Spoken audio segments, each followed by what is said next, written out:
భారతదేశాన్ని పట్టి పీడిస్తున్నటువంటి రెండు అతిపెద్ద సమస్యలున్నవి. ఒకటి కులం, రెండు మతం. ఈ కులం అనే సమస్యను రెచ్చగొట్టి, మతం అనే సమస్యను రెచ్చగొట్టి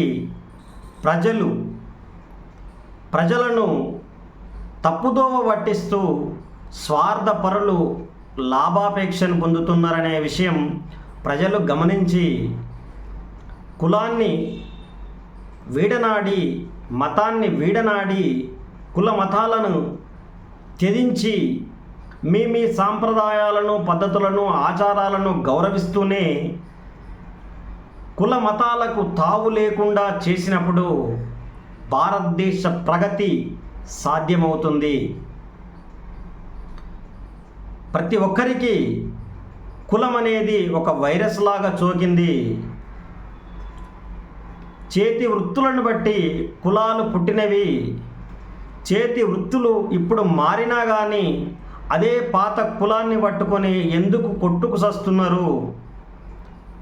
ఇప్పుడు అదే చేతి వృత్తి మారినప్పుడు ఇప్పుడు ఏదైతే పని చేస్తున్నారో అదే పనిని కులంగా పరిగణించాలి. అప్పుడు మీలో చైతన్యం వచ్చినట్టు. ఏదో తాతలు, తండ్రులు, ముత్తాతలు పాటించినటువంటి ఆ కుల వ్యవస్థను ఎందుకు రుద్దుకుంటుర్రు? అవసరమేముంది? ఆ కుల వ్యవస్థను రుద్దుకోవాల్సిన అవసరమేముంది? గతంలో ఎందుకు బతకాలి? ఒకటికి 2 సార్లు ఆలోచించండి.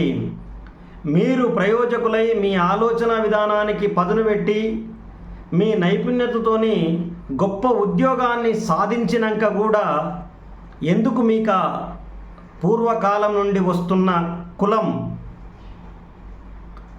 కులం అనేది ఎవరికి ప్రయోజనం చేకూరుస్తుంది? నిజంగా పేదలకే చేకూరుస్తుందా? లేదు. కులం అనేది పేదలకు కేవలం 5% మాత్రమే ఉపయోగపడుతుంది. కులం అనేది గతంలో 70-80% ఉపయోగపడేది.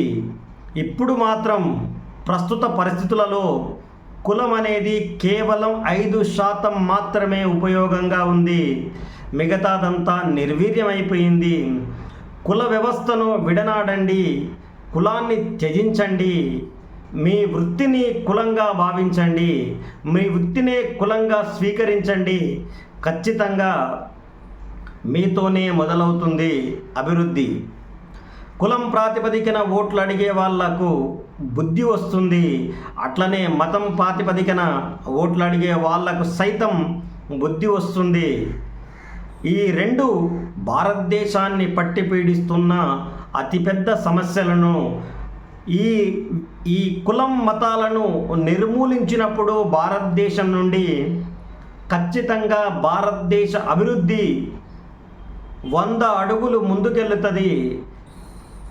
మనం బయటి దేశాలలో గమనించినట్లయితే వాళ్ళు కుల మతాలను కొంతవరకే స్వీకరించి మిగతా వాటిని వదిలేస్తున్నారు. ఆ విషయం గమనించాలి. భారతీయులంతా ఐక్యంగా ఉండాలి అన్నది ఎంత ముఖ్యమో, గతంలో ఉన్నటువంటి చేతి వృత్తులు, కులాలను మళ్ళీ స్వీకరించకూడదు అని కూడా అంతే ముఖ్యము. కుల మతాలను మీకు ఇష్టం వచ్చిన విధంగా మార్చుకునే అవకాశం ఉండాలి. అలాగని విచ్చలవిడితనం అనేది ఎందులోనూ మంచిది కాదు.